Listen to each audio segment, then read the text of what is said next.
What is your top 3 songs on Magic?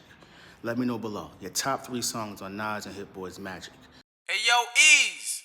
So I spent the weekend listening to Nas and Hit Boy's 2021 Magic, and I must say, man, it's aging like fine wine. What a great listen. 9 tracks, little less than 30 minutes, flows seamlessly. It's like every time I go back and revisit the project, I have like new favorite songs. Early on, it would have been like Ugly and Speechless and 4016. Now I find myself gravitating to The Truth, Woo for the Children. Like the entire album is like, it's quality music. It's quality music. We say classic a lot, so now I'm getting back to quality music. The mix, the production, the choruses, hooks. Even on this album, Nas got back in his old bag with like breath control. There's not as many punches as he utilized on the KD series, you know what I'm saying? Like simple things. It's almost like they took it back to the essence or the roots or humble beginnings where you meet up with a producer who got a little setup in his mom's basement and you record down there. It feels like the overthinking was out of the equation and they just put out dope music, man. I can't believe we're coming up on the 3rd year anniversary of this album, man. 3rd year. Nas and Hit Boy, they put some work in for real.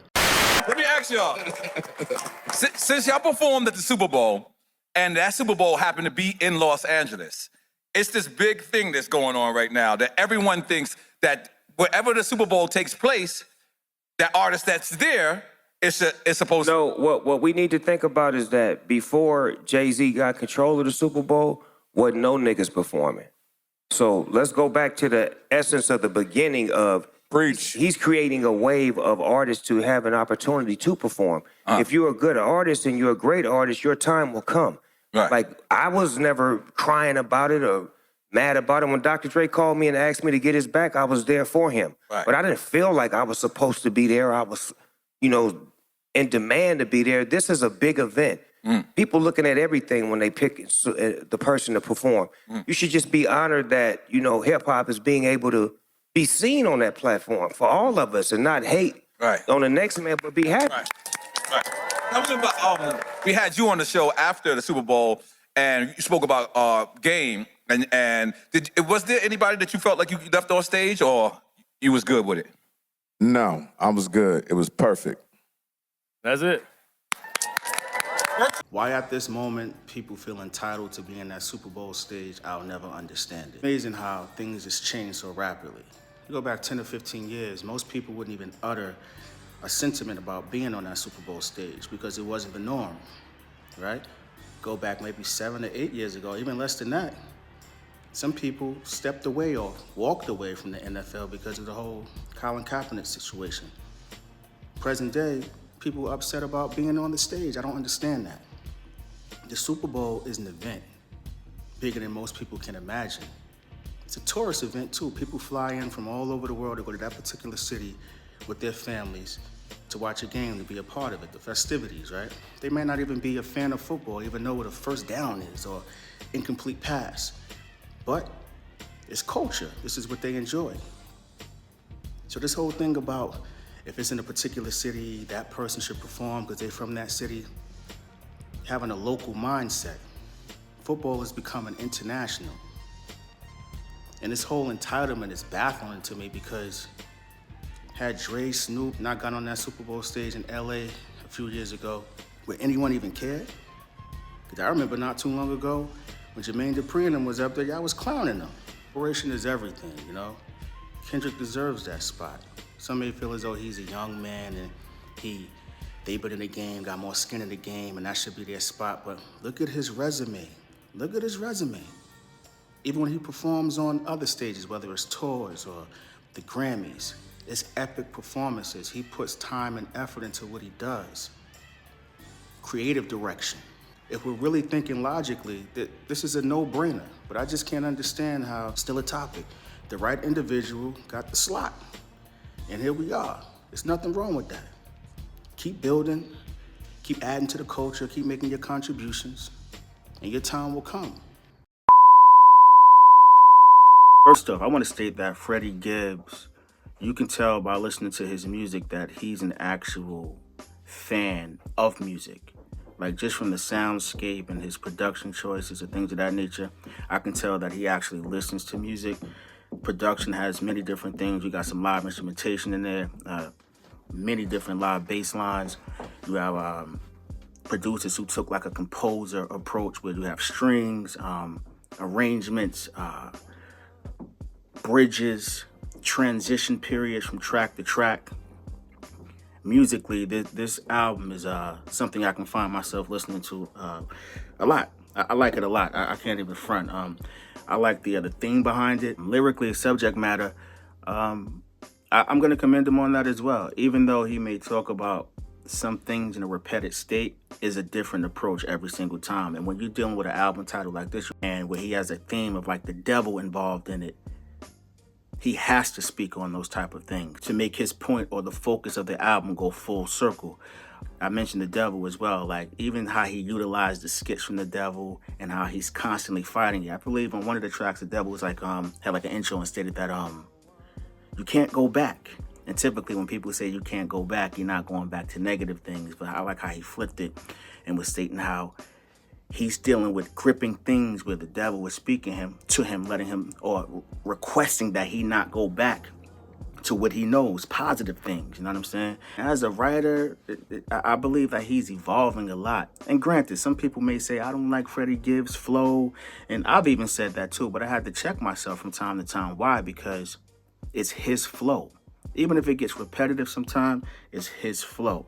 You can't really knock an individual when they bring something different to the game and they utilize it when it's effective, because it may be the same flow, but he finds different pockets within it. Earlier, I mentioned how he was, you can tell that he's a fan of music, even like on Wolverine, how he paid homage to Queen Latifah's UNITY with the opening line, "Instinct leads me to another flow." I'm a fan of those who are fans of the genre that I support. There's nothing better than a rapper or an artist who studies their craft. He has a very good ear for production as well.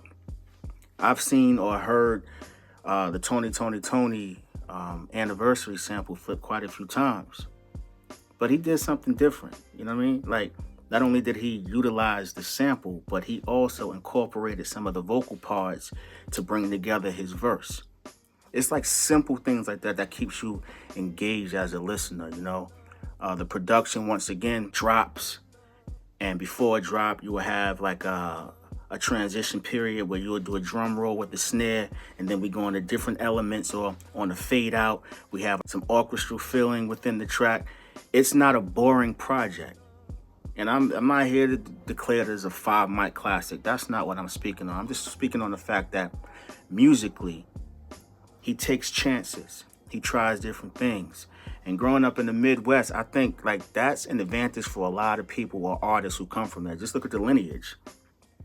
They surrounded around everything, or surrounded by everything, I should say. You got the West Coast there, obviously East Coast influence, South as well. Like when I listen to his tracks, correct me if I'm wrong, it's my opinion, I get the feeling that he was inspired by MC8 a little bit. Like it's a certain patience to his music. Even though he may have a sped up flow at times, he's always within himself. And you can only, like, it's a good listen. Now, granted, there are some things that I wish he could have probably changed, like the mix on some of the records. It sounded as though that he did everything in-house, like within the box. I don't know if it's budget issues. Like you could have, if he really put some bread behind the engineering aspect and with the mixing and mastering, it would make it that much better. But Freddie Gibbs has a tough project, man. This is quality music right here. I can see myself revisiting this a lot. There are some tracks that are better than others, like any other album. But I like the fact that it flows. It's something for everyone. It's progressive in the sense where it's not monotonous.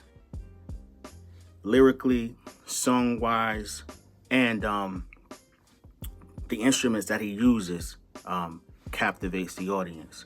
And I love the way how he utilized even the role of the devil on the album, like leaving nagging voicemails, like, because that's reality, right? Like, the devil always busy. Like, it's a beautiful thing to see artists pushing their pen, their creativity, and who wins? The fans, right? So salute to Freddie Gibbs. You only live once. Check it out. Let me know in the comment section what you think. This is not a review. This is just a reaction to the project. A review, I'll probably break down each track by track, the production and things of that nature. But as a listener and who listened to it maybe 3 or 4 times, I can see myself going back to listen to this again and again. It's an easy listen, man. Shout out to Freddie Gibbs. Hey, yo, E!